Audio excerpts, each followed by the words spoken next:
To continuously sustain that wonder, that sense of wanting to know, is the basis of science and mysticism. We have no way that a human could perceive a system of that complexity, and yet each of us has it. We can make new strains of mathematics, we can make computer simulations, but we'll never get it. I'll never get the brain. But even this brain can be manufactured with something as simple as a piece of a carrot or a bread. So I'm saying, there is an intelligence here which can create a brain. This is a place where I feel like science and mysticism have a real meeting ground, is that this three words of I don't know.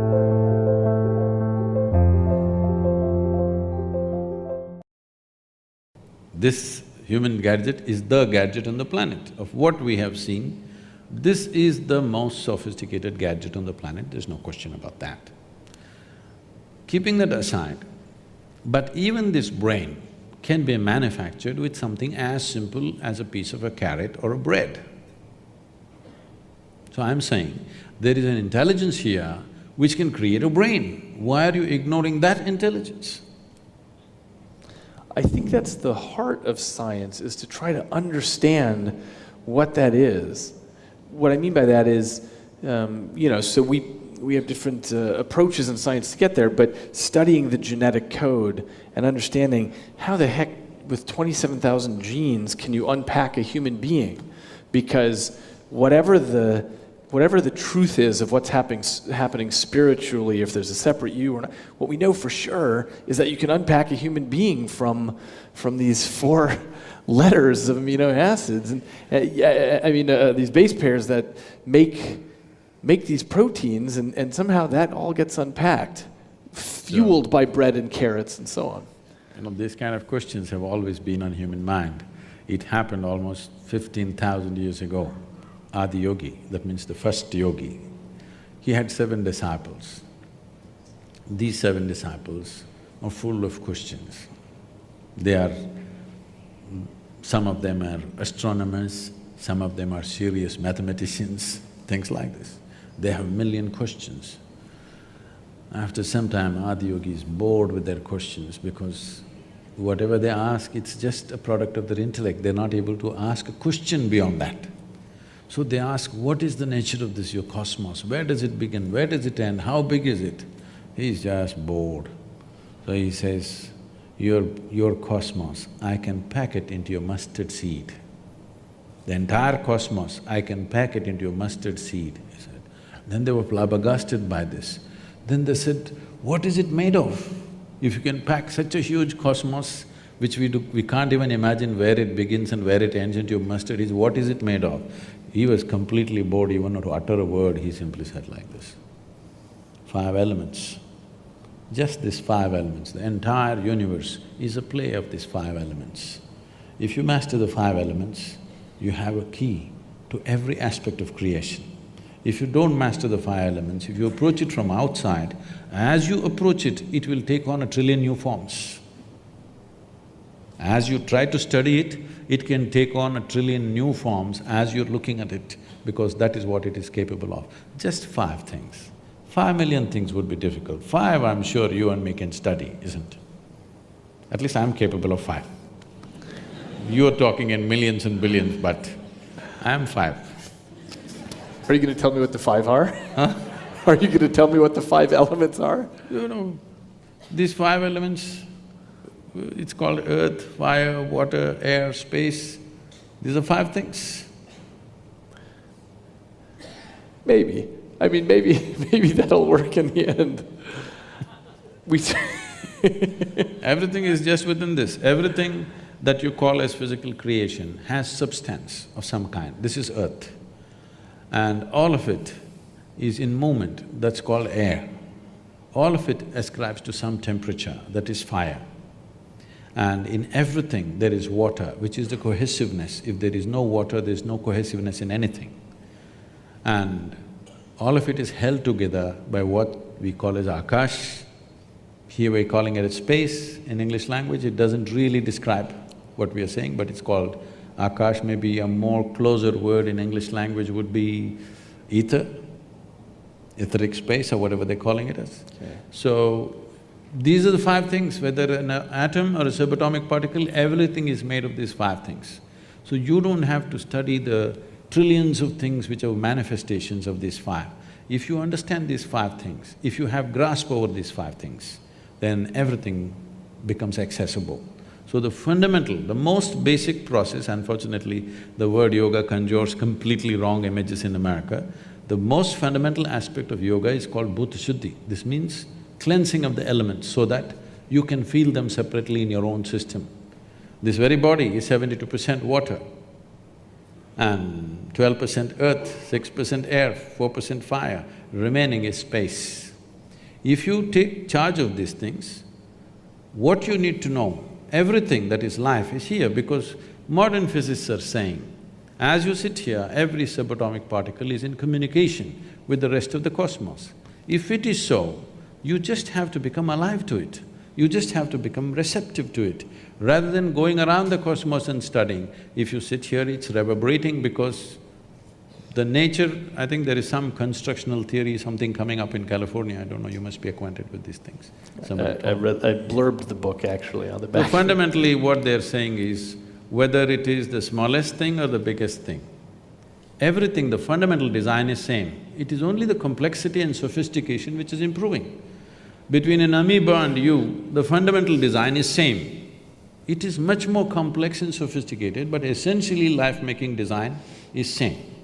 So if it is so, the most fundamental materials which make this life and every other physical aspect of what we see in this creation, if we know the ingredients and how they happen, then you have a key to every aspect of life.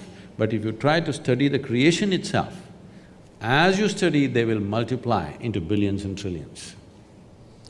It seems it might depend what your goal is. So if you want to create a drug for cancer or build a helicopter, you need to do something with those five elements or break the world. So it's not about exploration, it's about utility.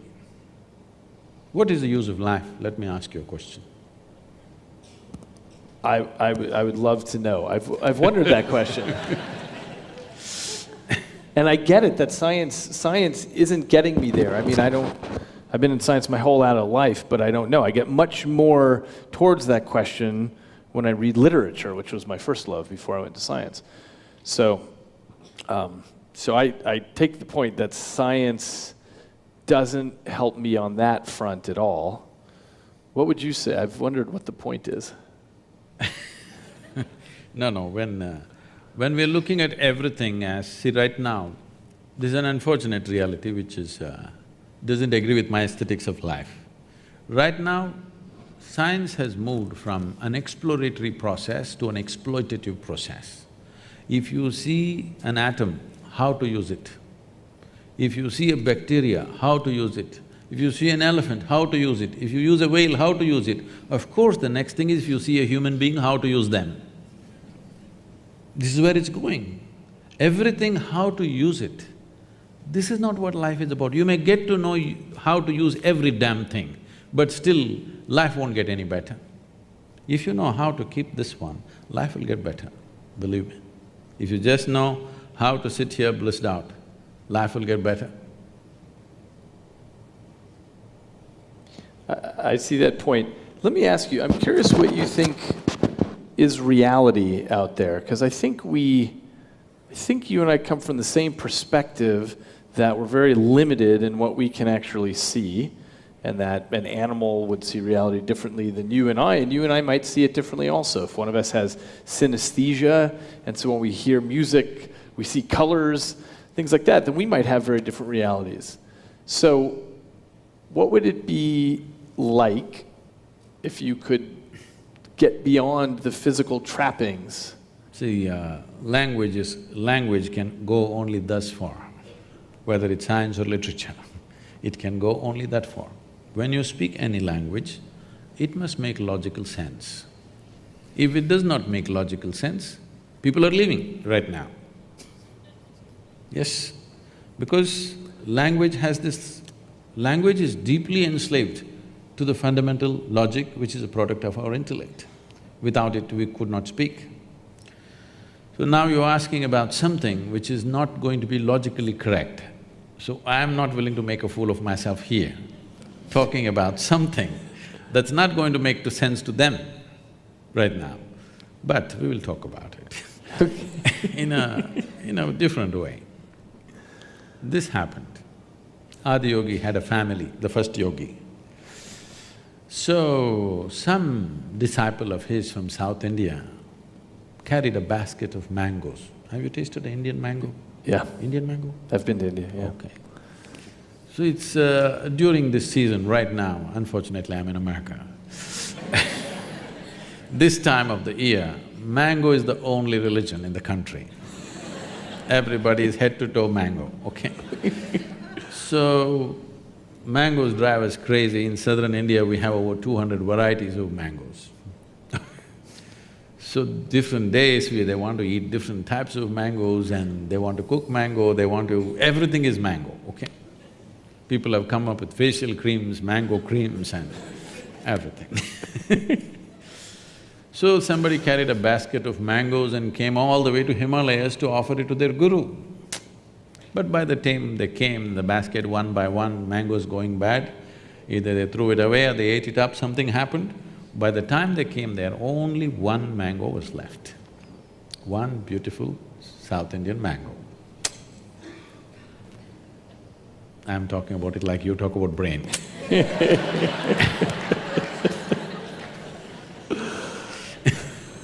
Believe me, it's sweet, not like the brain. So now Adiyogi has a wife and two children, two boys. Now one mango is not like an apple, you can't cut it into half and give it to two people. It can only be eaten like this, you know. If you cut it, it won't go equal anyway. So what to do? Both the boys came running, we want the mango. Each one wants the mango. So they didn't know what to do, then they said, what? They have to set up something, who gets the mango? They said, okay, let's have a little race, whoever wins the race gets the mango. Because these are Adiyogi's children, it's not a 100-meter dash. They said, whoever goes around the world 3 times first, they will get the mango. So the younger boy immediately set off, racing around the world, wanting to make 3 rounds, and he went away. The older boy was a little obese. He just sat there. He didn't move, the parents were surprised. Then they thought maybe he's given up on the mango. The young boy wants to get it, he's running, this boy has given up. But this boy sat there for some time, then he got up. He went around his father and mother 3 times and said, mango. They said, what, you didn't even run? What do you mean? The race is about going around the world. He's going around the world, I went around my world. You are my world, I've gone around, I deserve the mango. They couldn't argue with this logic, so they gave him the mango. He ate. And the younger boy came and, you know, things happened. Fireworks Fireworks happened, he became very furious, all those things are another story. But what I'm saying is, there is a subjective reality and there's an objective reality. When I say subjective reality, I'm not talking about just your thought and emotion. Like we were talking about, cognitive reality can be different. What is smell for somebody is taste for someone else. What is sweet for somebody is bitter for somebody else. What's light for one person is darkness for another creature. Here I see one creature right behind staring at me. So, this perception is… these 5 senses are tuned for our survival. If survival is what we are seeking, sense organs are fine. But once you're looking at life as an exploration, you want to know life, not just live life, you want to know. When you want to know, 5 senses are no good. They are not sufficient faculties to know. Right now, this brain, I'm not trying to downgrade it, it's a fantastic thing. This brain is nothing without the 5 senses. It is these 5 agencies which are gathering information and feeding up this brain all the time, both every moment of your wakefulness and sleep, this is happening. If you walk from here to there, If somebody is wearing a strong perfume or something else, you may notice it, otherwise generally you may not notice. But if you walk from here to there, your olfactory cognition is taking in probably 200 different smells if you walk from here to there. It is just that you have not paid enough attention to decipher that, and your other faculties are overriding that. Suppose you did not have eyes, ears, nothing. If you shut them off for some time, you will see suddenly your nostrils become so very sensitive, you can just smell out how many people are there. If you bring your dog here, he almost knows how many people are here. He doesn't know just how humans smell. He knows individually distinct smell of each person that is here. We also have that because our neurological system is way more sophisticated than that of a dog, but there are other overriding factors which have diminished that. But if you wish, you can develop that to a certain level. So cognitive distinctions are there and cognitive confusion is there as you…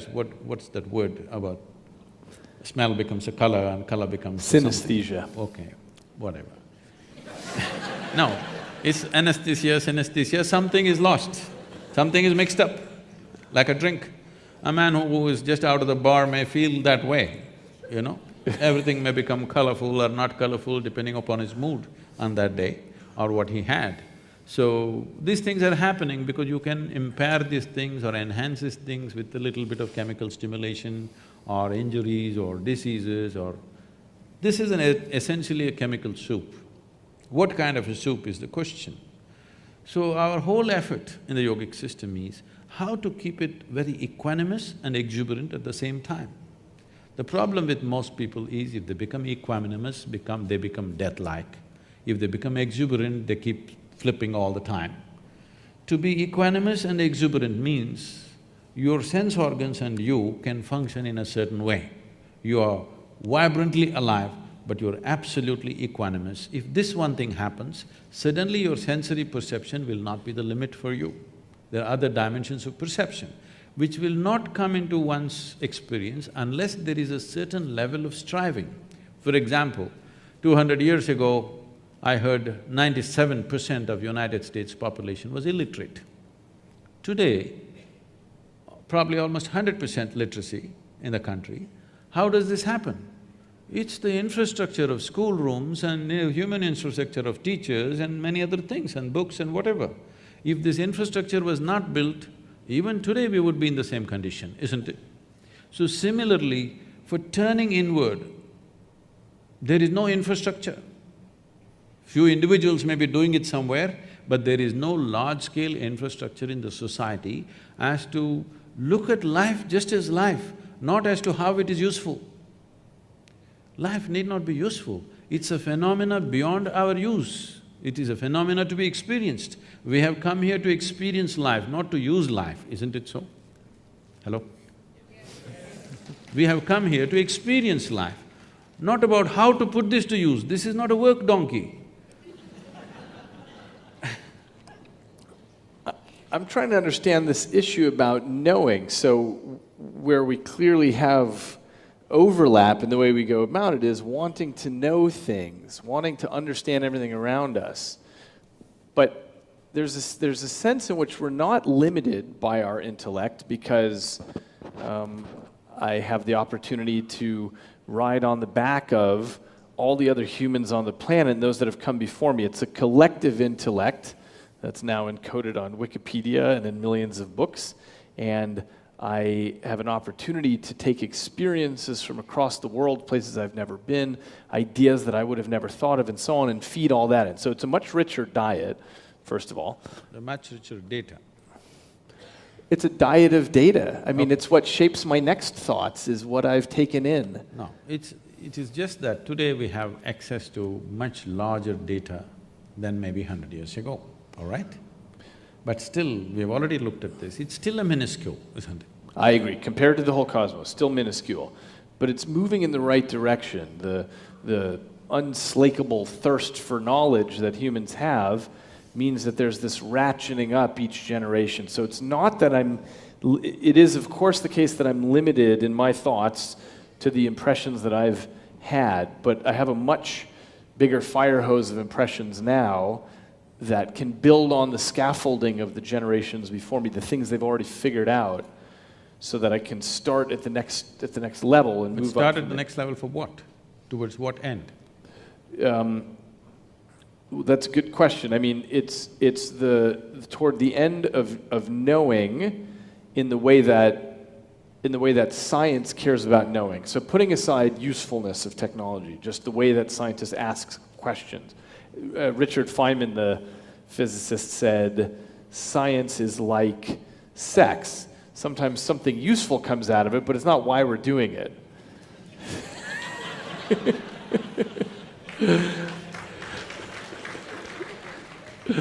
So it's a way of knowing, and it's a collaborative way of knowing, where we link arms across space and across generations as well, to try to get somewhere.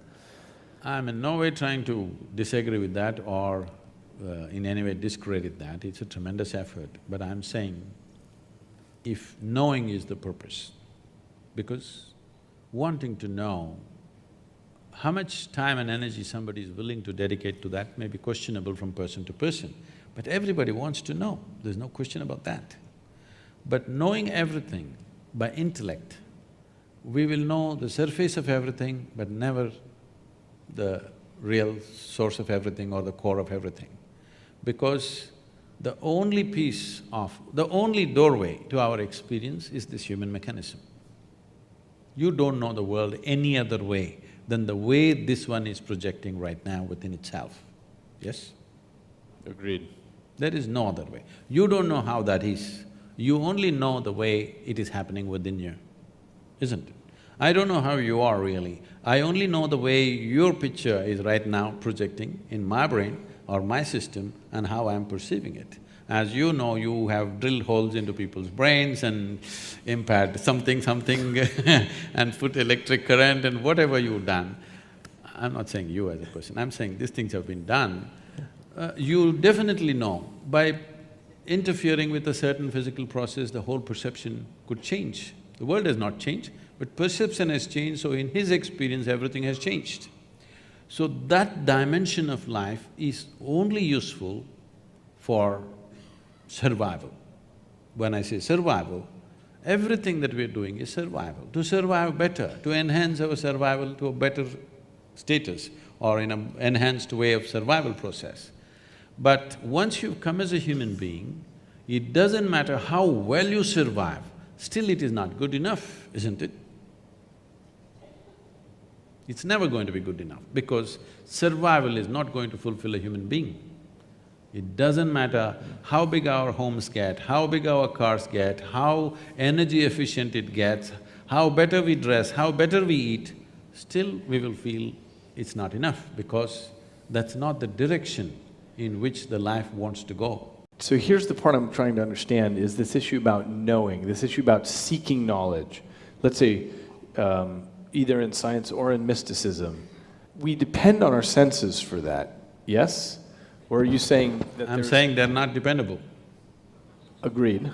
They're not dependable. But isn't it all we have? Or you're saying there's this other Yes. aspect to the mind? See, for example, suppose you or me were lost in the jungle as infants, okay?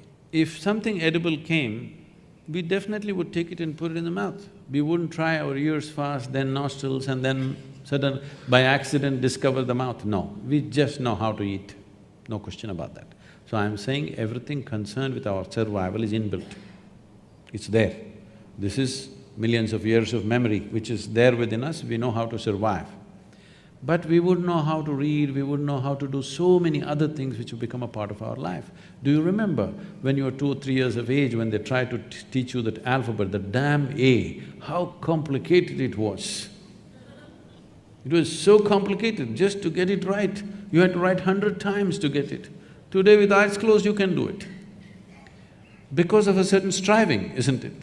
Similarly, anything beyond survival, if we have to have it in our lives, a certain striving is needed. As I said, striving for inward perception is something, unfortunately, that's been banished in modern societies because we are on the thrill of technology. It's a fantastic thing, But you will see as time progresses, as technology becomes better and better, human beings will become more and more frustrated. If you have not noticed this, just look out and see, you will see 8-year-old, 10-year-old kids bored. In your generation or my generation, we would have never seen, we never knew what is damn boredom is. When you were 8 or 10, you were just bubbling with life and on, but today you see 10-year-old kids are just bored with it because they've seen the damn cosmos through their phone screen. They know it all. So I'm saying all this excess may not lead to betterment of life, and it will not. Comfort and convenience will come. But well-being will not happen. The purpose of enhancing human experience on this planet will not happen. It will only entertain us intellectually big time, which it is, no question. I'm not saying it's wrong, but I'm saying it's limited. It may be the thing that allows people to make a deeper pursuit, in exactly analogy with the idea of building schoolhouses throughout the country. It would have been 30 years ago that it would be difficult for you to speak to many people, but now you have 500,000 followers on Facebook. Yeah. As I was telling you, I was in a very large gathering of people and somebody asked me, Sadhguru, what about all the gurus, ancient gurus who are there, what about them? I said, nothing. I am the greatest guru. Because when Krishna was there, he could speak to… he was a very gentle human being, probably he could speak to 50 people at a time. When Gautama came, he stood up and spoke more loudly. Maybe 100 people. Vivekananda came, he had a big voice, maybe he spoke to 200 people.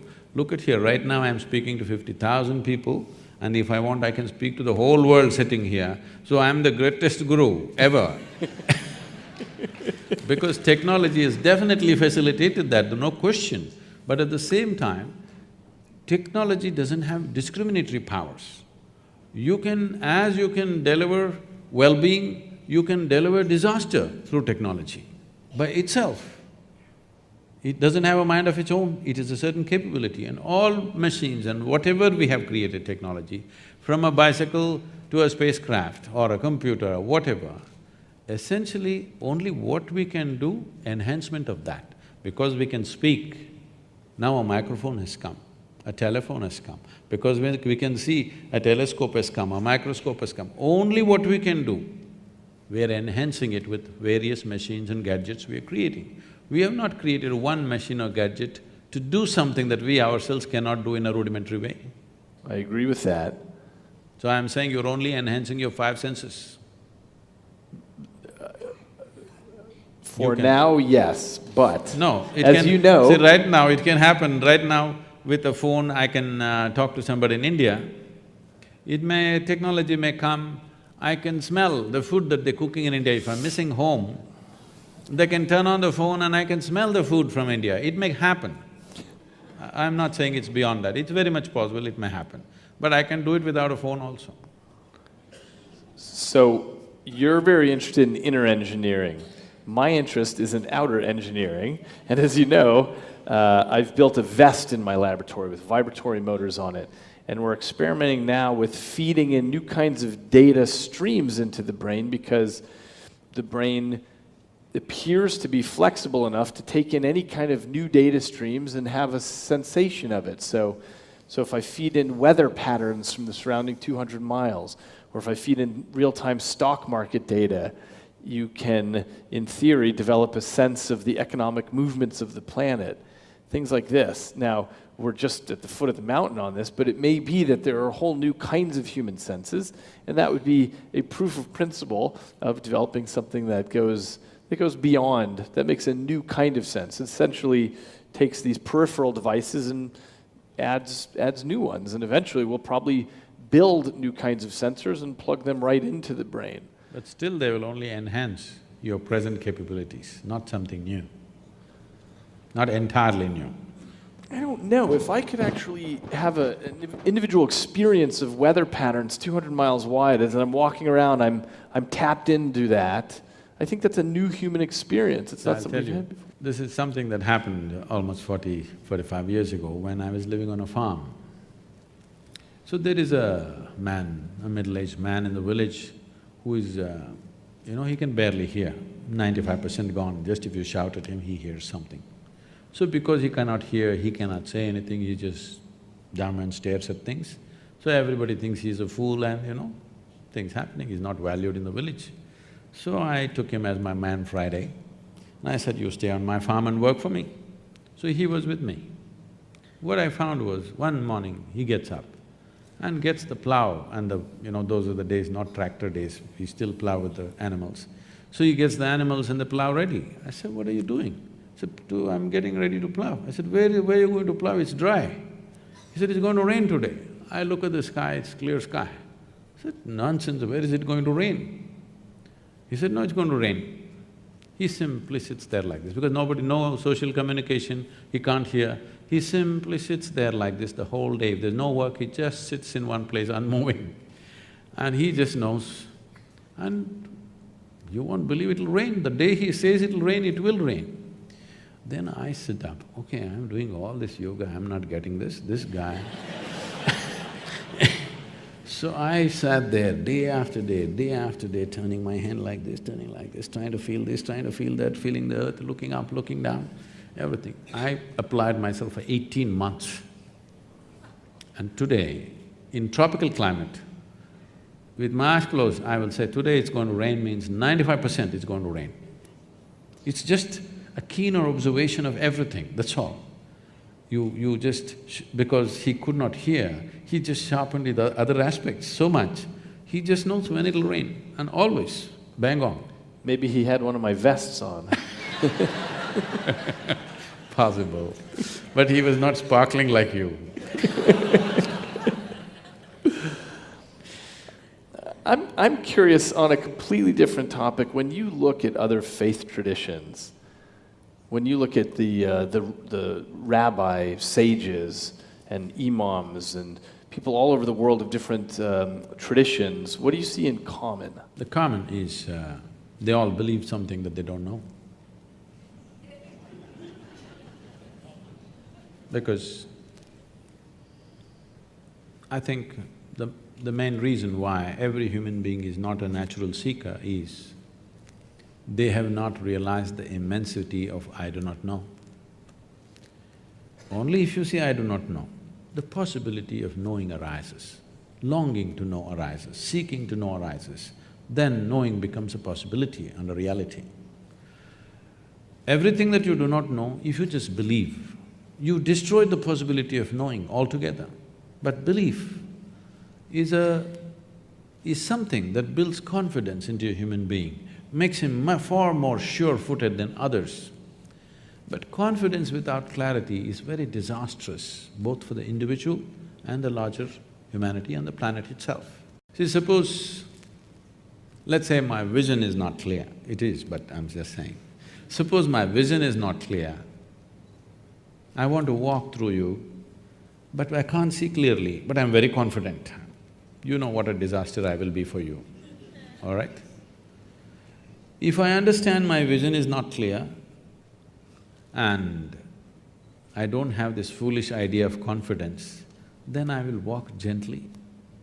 I'll seek somebody's help, I'll have some humility to walk through people in a certain way. Otherwise, I will see how to clear my vision, what I have to do for that. But if you have no clarity and you have confidence, it's a dangerous… it's TNT. It's bound to explode on humanity somewhere. It keeps happening here, there.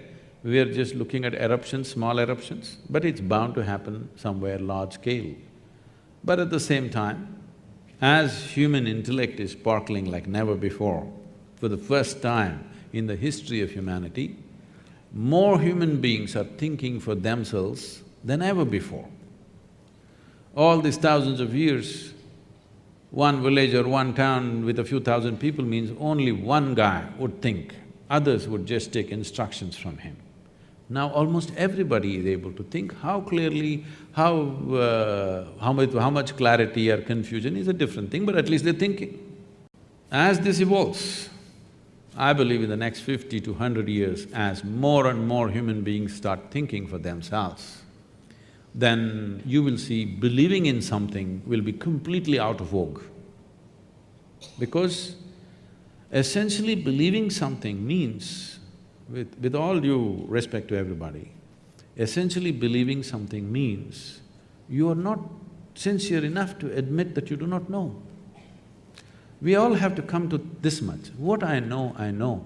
What I do not know, I do not know. This is a fantastic way to be. And I do not know person cannot fight with anybody. That's the biggest thing. I know, always there is a fight.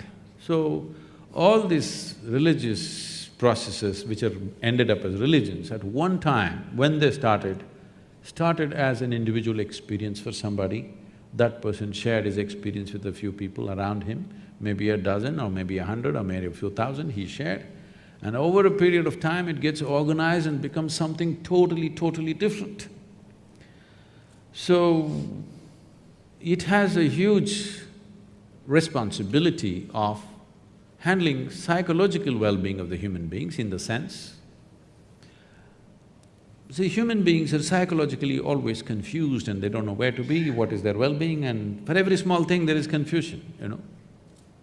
It's something that I realized when I went to the university. I refused to… I'm sorry, I'm speaking in a university. I refused to sit in the classrooms because it was too uninteresting for me. So I sat in the garden outside under a tree. Once I planted myself there, everybody knew that I'm there every day, without fail, under the tree where all kinds of debates and discussions we started, and people started coming to me with all kinds of problems. You know, students having their own problems, their education problems, boyfriend, girlfriend problems, parental problems. As I sat there and heard through everybody's everything, in these 3 years that I was there, I must have heard thousands of people about their problems. It became like a problem point. Anybody has a problem, they come to me. I realized I was the only freako who did not have a problem. Everybody had a problem, which made them normal. I did not know what's a problem. It's not that everything was perfect, but it's just that I didn't view it as a problem. I just saw situations are there, some works for me, some don't work for me. But everybody has a problem. If you really look at it, the problem with humanity is just this. From being a monkey or a chimpanzee to a human being, it's actually a small change, you know. From a chimpanzee to a human being, there is only 1.23% DNA difference, I believe. That's not much, isn't it? We could forget sometime who we are But what a phenomenal change in the intelligence that we have compared to a chimpanzee or a monkey. So the problem is just this, we have a intellect which is sharp and we don't know how to hold it. Whichever way we touch it, it cuts us. All the suffering, human suffering on the planet is manufactured in their own mind. From outside, how much suffering is happening to you, tell me? Nothing much, it's all generated, it's all self-help. This is because this evolutionary process has happened so rapidly. As Charles Darwin went about describing, a goat became a giraffe, it took many million years, a pig became an elephant, many million years. But from monkey to man, it happened rather quickly, to a point where people think there is a missing link somewhere, okay? So quickly that we have still not gotten used to this intelligence. We're struggling as to how to manage this intelligence, and this intelligence is the basis of people's suffering. If you remove half the brain, most of them will be peaceful. Yes or no? Hey, you're the expert, you must tell me. You know, in mental asylums, when people are completely out of control, they are doing lobotomy, remove part of the brain, they become peaceful. So right now, just to be peaceful and happy is such a huge challenge for most human beings, simply because they're not able to conduct the sparkle of their own intelligence. If they were little dumber, they would be peaceful. Yes. So the problem is not of… the problem is of plenty. The problem is not of paucity, it is just that a certain level of intelligence which we are not able to handle because there is no stable platform. There is an intelligence here for which there is no stable platform. Unless you create a stable enough platform, this intelligence will not work for us, it'll work against us simply because it's a sharp knife. If you don't know how to hold it, it'll cut you up. Why we do not give a knife to a child's hand is not because knife is dangerous, because child's hand is not steady enough, he could become dangerous to himself or to somebody.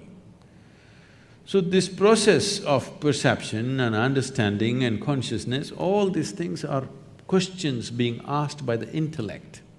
Intellect is always looking at the world only in pieces, in bits and pieces, because all the information that comes to the intellect is coming through sense organs, and sense organs perceive everything only by comparison.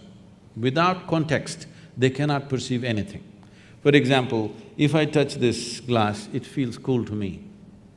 It is not that I know what is happening with this glass, it is just that my body temperature is in a certain way, because of that I feel it's cool.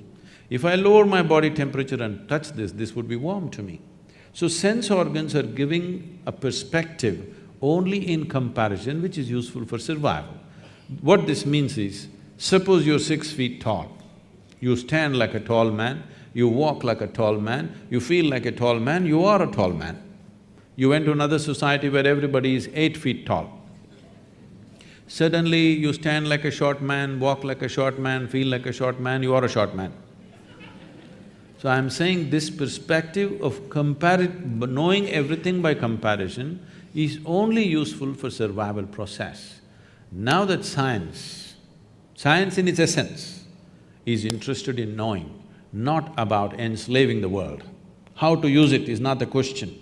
How to know this is just an intrigue that from nowhere we just pop up and full-scale drama and suddenly we pop out and don't know what. For this we have simplistic answers. Okay, you will go to heaven, okay, you will go to hell, the people that you don't like will go to hell, of course you and me will go to heaven. So these things are there. We are trying to handle our ignorance with solace. Solace is what you're seeking, you must believe something. Belief is a good thing because today modern psychiatrists are here trying to solve these problems that human beings are having with their intelligence, which are turned against themselves. Essentially, all human suffering is their own intelligence having turned against them, that's all it is. So psychiatrists are trying to handle, but they can only handle one client at a time and they need a lot of furniture and all this. But religions and faiths have managed people for a long time, hats off to them for that, because they've given solace and balance to people for a very long time. But solace is one thing, solution and seeking is something totally different. If you're talking about seeking to know, then belief systems are of no consequence. If solace is what you're seeking, yes, you must believe something, because instead of going to weekly psychiatrist sessions, if you simply believe something, everything will just settle down within you. It's a fantastic tool that way. This is a place where I feel like science and mysticism have a real meeting ground, is that this 3 words of I don't know. And sometimes science gets a bad reputation about this, and people say things like, well, scientists have proven this or that, but scientists never use the word proof or truth or, we know this is the way it is. Instead, this capacity to hold on to multiple hypotheses at the same time and say, I don't know what is the right answer, is part of the scientific temperament. It's an important part of the fabric of everything we do in science, is this understanding that Mother Nature is way bigger than we are, and that we, in our lifetimes, might not get anything but one step closer to in the direction of truth. The process, the methodology employed by science, it's not one lifetime. If you come for 1,000,000 lifetimes, still you will not know, because the phenomena of creation is such, as you're studying it, it'll multiply into 1,000,000 more. That is the nature of creation. The same things can become so elaborate. I think this is what is happening to science. What they thought is one thing, they looked into it, they found a million, they thought, okay, we got a million, they looked into that million, it became a billion, endlessly it's going on, because that is the nature of creation. So, looking at the physical phenomenon, wanting to know the source of creation is… I'm just saying, the seeking is fantastic, but the methodology will only throw out useful technologies. But how many technologies do you need to live well, I'm asking? Okay, your iPhone S6 is good enough, do you want S8 tomorrow morning? What are you going to do with it? Even the damn S6, most people are not using 3% of its capabilities. Yes or no? Huh? Most people are not using 3% of that phone's capability. Look, I think our science is too young still to know whether we are always going to confront a multiplication of problems or not. No, I don't say they're problems. Questions. There'll be more things to study, that's all. Yes, but sometimes people call that weenie science, by which I mean, once you understand the structure of the atom and so on, you could measure the neutron to finer and finer resolution, but who cares? Because that's not the fundamental problem anymore. And we're still at such a young age that we don't know whether science will keep bifurcating into more and more interesting questions or whether it'll just become weighing things and it doesn't matter, because now we kind of get the core of it. We might not know that for 100 years or 1,000 years, but I don't know for certain that we are doomed to infinite complexity. It may be that we can put together a very clear model What I'm of what's saying going is, on. you're fundamentally employing sense organs. I agree with that. Sense organ is the basis of all scientific pursuit. I'm saying sense organs are not reliable instruments. You ask the owl. I think that the pursuit of science is really trying to surmount our sense organs. It's trying to figure out this… Now, how would they surmount? By understanding laws of nature that we don't know why they're true, but they seem to be correct, like quantum mechanics, like basic Newtonian physics, by, figuring out why force equals mass times acceleration. Why is that true? Nobody knows. But that's the way that people pursue trying to understand. It's a way of reaching into the cosmos and figuring out that there are laws that go beyond my sense organs. I have no way to smell or touch F equals ma, and yet it seems to hold. And that's the sense in which we go beyond the little peripheral devices that we come to the table with and try to understand what's past that.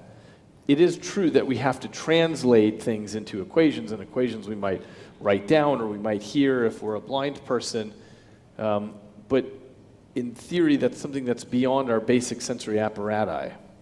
See, we distribute this, just for convenience I'll make it into four, okay? We look at creation as four different dimensions.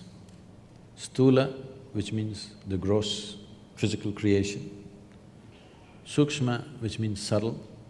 That means you cannot perceive them through sense organs, but if you hone your attention to a certain level, then you can perceive that. So this is called as Vishesh Gyan, which means an extraordinary perception, or it's called Vigyan. Today in India, in local languages, the word for science is Vigyan, okay? That means it's Vishesh Gyan. Vishesh Gyan means extraordinary perception.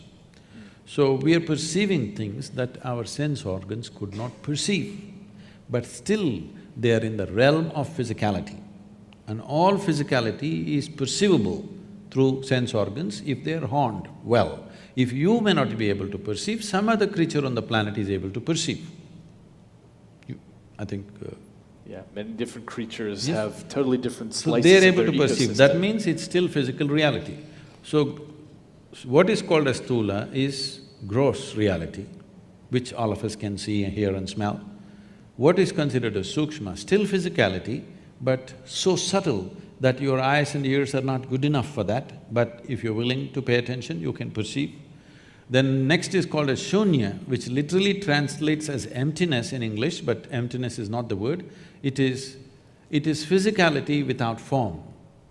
There is no form. All physical has defined form, but shunya means physicality has reached a place where there is no form to it, it's just physical, or it's fundamental material of physicality. The next is called as Shiva, which means that which is not. That means that which is not physical at all. So, existence is seen as these four components, and how to perceive these four dimensions. There's a whole methodology. Why I'm saying this is, if only scientists who have pursued things so far into physical reality, if they pay little attention to the most fundamental physicality, which is themselves, if they turn inward rather than constantly looking through a telescope or a microscope, if they spend equal amount of time turning inward, I think something phenomenal could come out of it. For many scientists, the reason they turn outward is as a way of understanding what this is all made out of, which would include understanding something about what a piece of life is. Let me ask you this. When you say, I am a piece of life, you are a piece of life, I hear that and understand it in a particular way, but I want to know what you mean by a piece of life. Because what you drink is life, what you eat is life, what you breathe is life. All this we're gathering, and this is a piece of life, which has acquired a certain level of information, built its own kind of software unconsciously, and its own tendencies and its own character and its own personality, but that's a bubble. It's like if you blow soap bubbles, each bubble has a character of its own. When they burst, the most essential ingredient of the bubble was the air. Where is it? It's all there. So this is all air, and the bubble is a piece of air. Similarly, this is all life. This whole cosmos is a living cosmos. Here I'm a piece of life. And life has given me this privilege that I can hold this piece of life within myself and experience it as if I am by myself everything. This is a fantastic privilege, but we should not abuse this. And do you see that as being illusory, the idea that you're a piece of life and I'm a piece of life, given that we share atoms, and when I'm breathing out and you're breathing in and so on, we're exchanging atoms, do you see that as an illusion that there is a you and a me, or are we all the same life? See, the thing is right now, all these apps have come and different kinds of softwares have come. So this is easy to understand today because people are using this thing all as if they're live, okay? And they're alive in their own way because a certain amount of information has been calibrated in a certain way to do certain things, and it's almost alive. I think most people have a better relationship with their WhatsApp than with their family, okay? Yes, people are so engaged with it because it has a character of its own, and it's even predicting what's the next word you will type. Which your family cannot do, your friends cannot do probably. So, this is just like that. It has accumulated a certain amount of information. This vast life that's available, around it we formed a bubble. This is my bubble, that's your bubble. What is the content of the bubble? It's the same stuff. But what is the surface of the bubble? My surface is entirely different from yours. And it has its own characteristic, it has its own flavor, it has its own tendencies. So this is an unconscious software that every one of us is building with phenomenal amount of information that we are acquiring as we sit here. The five senses are gathering a phenomenal the amount of information that one gathers in 24 hours of time. If you spend 1,000,000 years, you can't process it. That much information we are gathering. This is what traditionally we refer to as karma. It's all twisted out in America, I'm seeing. The word karma, everybody's calling themselves karma now. Now, people are named karma. I heard some people were named karma. So suppose we see right now, we don't know how the outside weather also is quite good, I think in the evening. At least the air conditioning is good, everything is nice, you're fine. Nobody's troubling you here, but you're sitting here miserably. Then we say, "Ayyo, it's his karma." What it means is, the word karma literally translates as action or doing. So we say, who you are right now is entirely your doing. The way you have structured yourself, knowingly or unknowingly, the kind of womb that you were born in is also an unconscious choice, because you created a certain type of tendencies, that's where you moved, in search of that kind of tendencies. What facilitates that? So this software is building up all the time unconsciously. So only thing that I want to say now is, whatever you can do unconsciously, if you are willing, you can do the same thing consciously. If you can build so much software unconsciously, if you are willing, you can restructure that consciously. I can show you millions of people who restructure themselves in a matter of few weeks. I can show you few people where the very shape of their face will change in 24 hours' time, simply because they start a certain process. Entirely, their whole personality is altered within a matter of 1 or 2 days of doing certain processes, because distancing yourself from your genetic memory, there's an entire process. Most Indians have forgotten, otherwise it was there in every family. Whenever somebody dies, or even when your parents are alive, there are processes how to distance yourself from your genetic memory. Because this is very important. If you want to be a unique, fresh bubble of your own, then you must distance yourself from genetic memory, otherwise you will see at 18 you're a great rebel, you don't want to be like your parents and this and that. You see when you're 45, suddenly you start walking like your father, talking like your mother, stuff is happening to you, you don't know, because don't underestimate these people. They won't give up so easily. Your grandfather may be dead and gone, but the guy wants to live through you. So the thing is to distance yourself from genetic memory so that you don't become a cyclical pattern of repetitiveness. You want to be a fresh life. That means you have to recalibrate your software consciously. Anything that you can do consciously, you can also do… anything that you can do unconsciously, you can also do consciously, if the necessary striving is there. What does it take for people to have that level of striving? It depends how far they want to go. If somebody comes and asks, if I want to know the entire… not the new physics, what has happened till now, if I want to know, how long does it take? If a fresh student comes and asks, is there a time you can say? No, you can say, okay, start on a science undergrad, let's see. If he does undergrad and he thinks he's beginning to know everything, then you start telling him, this is not it, you got to do your masters. If he does that, you will say, then you have to do your PhD. After your PhD, you're declared that you don't know much.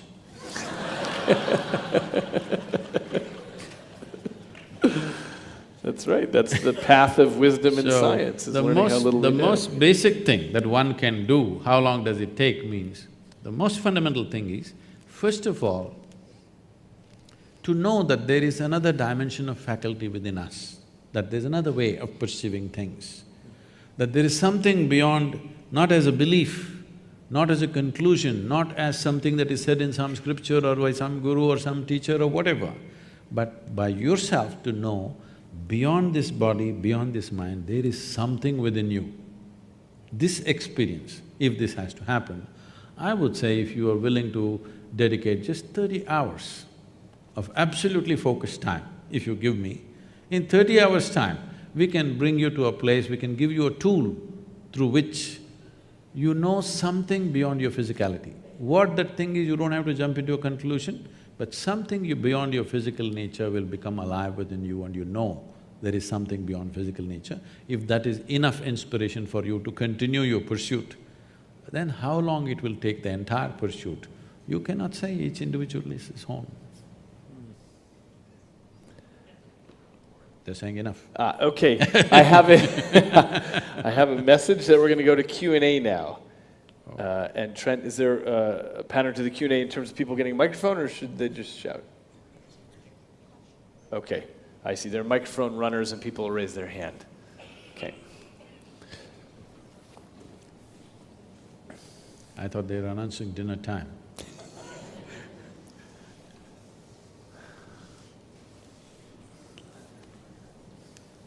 Good evening, Sadhguru. So my question is directed towards you. So I've heard from you in past that for this path of seeking, one does need a guru. One needs someone to show the light.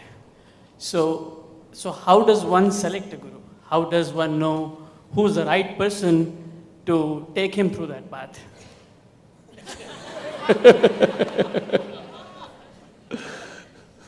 I've got an app for that. Yeah. See, if I give you a torchlight in your hand, still does not mean you're going to find your way home, okay? A torchlight just shows how you see it, whether you walk the right path, with how you handle this, all this is entirely left to you. But it lights up. The torchlight lights up so that you don't step into a drain or you don't step into a ditch. It lights up the place. But with the torchlight, many people have walked to their death. Yes? That's what people have. With headlamps on, they've gone crashed, right? So, this is just lighting up the place. What you do is always left to you. So, which is the best light? Today, I think LED is doing well. So, who is the best light? It is… you should not make a conclusion like that. Who is the best light on the planet? I told you, give me 30 hours. If it works very well for you, if it enhances your life, well, let's try 60 hours. If it works really fantastic, let's try a little more. Let's go in installments. I don't want anybody to be hanging on to me thinking I'm their savior or something. That's not the way to go for it. Experiment with it. If it works, let's put more energy and more time into it. If it works further, let's put more energy and more time into it. I think that's the way to go. Not today coming here and making a decision, okay, this is my man. This is not marriage, okay?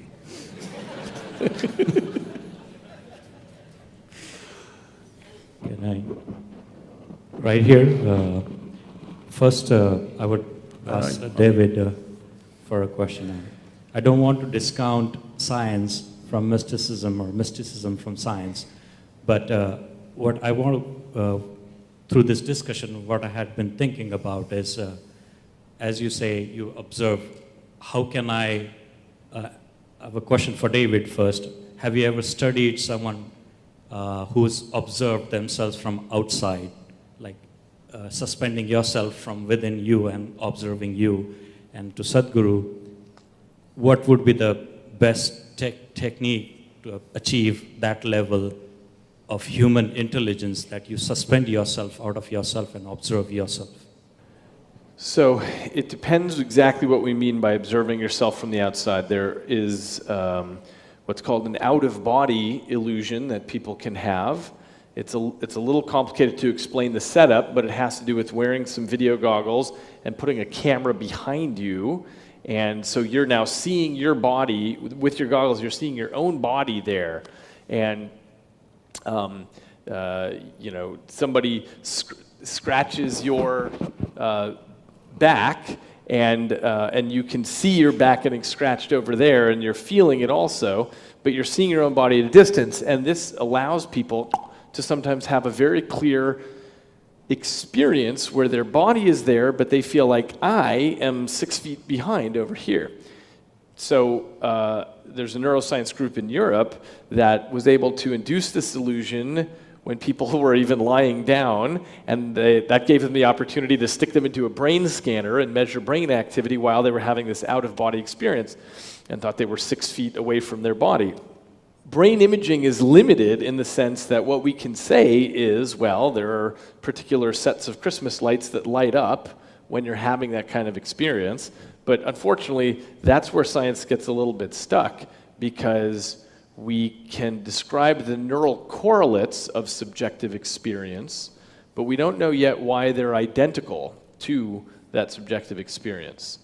So the answer to your question is it has been measured, but the answer is not satisfying. I must tell you my experience of this. I don't subject to these indignities anymore. Many years ago, it happened that somebody wanted to… I was in some institute in India, and it was a little bit of an obligation. I said, okay. They wanted to study my… measure my gamma waves in my brain. I did not know I had gamma waves in my brain. They said, no, you have, we want to study, you meditate. I said, I don't know any meditation. They said, you teach meditation to everybody. I said, yes, I teach them because they don't know how to sit still. You teach them methods of sitting still. If you want, I'll sit still. But their problem is their scientific study, they want the name of the meditation, the method and what happens to the gamma wave, something. That's how the process is. Then I sat still, they put some 14 electrodes to me and I sat there. After some time, maybe 15–20 minutes, with some metallic object, they started hitting my knee. I thought, okay, part of their experiment, and I sat there. Then my ankles, you know that funny place? Yeah. That very painful place? They're hitting that place. I thought, okay, it's their experiment, damn experiment, it's painful. But it became very persistent and extremely painful. Then I slowly opened my eyes, okay, why am I being beaten up like this? I opened my eyes and they were all giving me a weird look. I said, did I do something wrong?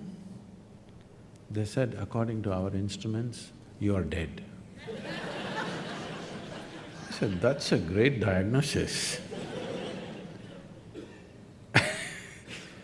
And then they said, you're either dead or you're brain dead. I said, no, that's too insulting. I'll take the first diagnosis. I'm dead, I'm okay.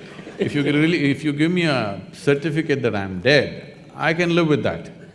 If you give me a certificate I'm brain dead, that's not a good thing. So I don't know what this thing was about, but what I'm saying is, all instruments created by us are definitely lesser instruments than this one. It can't be more than that. Though a telephone can speak that far and I can only speak this far, all this, but they are lesser instruments in terms of sophistication. In terms of a particular action, they may be bigger than us. A bicycle can run faster than I can run, a motorcycle can go much faster where there is an aircraft which can fly. Yes, all that is there, but in terms of sophistication, there cannot be anything more sophisticated than who we are, because we cannot create something more sophisticated than ourselves. Whatever we create will be a byproduct of who we are. So in that context, using instruments to measure, yes, you can very easily fool the brain, it's very simple. There are many techniques like this in yoga, like David is talking about, he was talking to me about how you could trick the mind, that a smell can become a sound can become something else. The whole lot of… without all these gadgets, there are many ways that you could trick the human mind. And the magicians of the world have mastered this thing, simply like this, they pick things out of your pocket without you knowing what's happening to you. Because there is a certain way that you can use the faculty to go behind that and do certain things. That apart, in terms of fundamental sophistication, there is nothing more sophisticated than this gadget. This is the gadget, and this is the only form of experience you have with the world. When I say this is the only form of experience you have, right now can you see me, all of you? Just use your hands and point out, where am I? Oh, you got it all wrong. I'm a mystic from South India. Now, this light is falling upon me, reflecting, inverted image in the retina. You know the whole story. Where do you see me now? Within yourself. Where do you hear me now? Within yourself. Where have you seen the whole world? Within yourself. Everything that ever happened to you happened only within you. Right now, someone next to you, if they touch your hand, you think you're feeling their hand. No. You're only experiencing the sensations in your hand. You do one thing, you make somebody touch you like this 5 times, just observe this. After that, no hand, that person is not here, simply sit here, you can create the same sensation. Either you can do it with external stimuli or you can internally manufacture anything that you want. What you call as mental problems or mental diseases is just that they're creating many things without external stimuli. All the time it's happening. It's happening to everybody in so many different ways. When it goes out of control, we call it an ailment. Otherwise, almost every human being is various experiences they're creating without any external stimuli. If you go through your dream, a dream is as true as a reality when you're going through it, isn't it? We started a school a few years ago, and this 8-year-old boy, I just walked into the school, this 8-year-old boy comes and asks, "Sadhguru, is life real or is it a dream?" I looked at him, this is an 8-year-old, you have to come with the truth, I said, "Life is a dream, but dream is true." "Go, Sadhguru, you're always like this only." But that's a fact. Life is a dream. The way it's happening within you right now, it's a dream, but the dream is true in your experience. But this dream, you can make it whichever way you want, whichever way you want. In the sense you okay for a joke? In the sense what? On a certain day, a lady went to sleep. In her sleep, she had a dream. In her dream, she saw a hunk of a man standing there staring at her. Then he started coming closer and closer and closer. He came so close, she could even feel his breath. And she trembled, not in fear. Then she asked, "What will you do to me?" The man said, "Well, lady, it's your dream."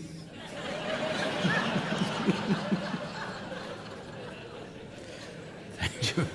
If you want to say something, please. So, it's your dream, you can make whatever out of it, and we can make this into a fantastic dream for ourselves and for everybody on this planet. Science and technology has done wonderful things for us to enhance our dreams, but I want the scientists to meditate. Thank you very much. Thank you. Thank you. Thanks. Thank you.